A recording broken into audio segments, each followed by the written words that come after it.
zay ny amin'iny fa manoloana ilay raharaha mahatafiditra ny sénateur Rinandriamandavy dia mitondra fanazavana mahakasika ny zo tsy azo isamborana parlementaire ny loholona Olivier Rakotovaza notsindriny kosa nefa fa tsy manana fahefana hitsabaka amin'ny raharaham-pitsarana ny anteny merandolona toy izao ny fanazavana. Ny immunité parlementaire aloha anatin'ny rehefa mivorona ny Sénat dia avoariny immunité parlementaire ny parlementaire rehetra afa-tsy ny amin'ny flagrant délit izay ihany no hoe tsy voariny immunité parlementaire fa ny ankoatran'izay ihany amin'ny hevitra na famoahana ny hevitra zany manodidina ny ady hevitra manodidina fandehan-javatra rehetrarehetra dia voaro ny député zany sy ny olona.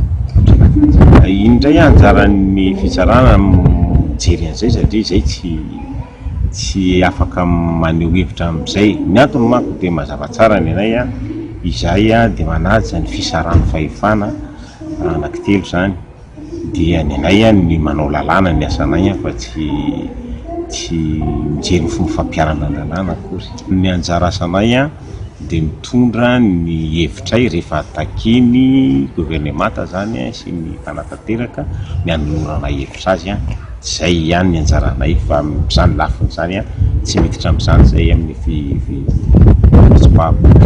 zany amin'ny mampahalemana tsy dia manan-kevitra mikasika an'izay zavatra zay ihany koa izy tsy namoaka ny heviny moa zany fa tsy fantatro izy koa ve tokoa misy tokoa ve zany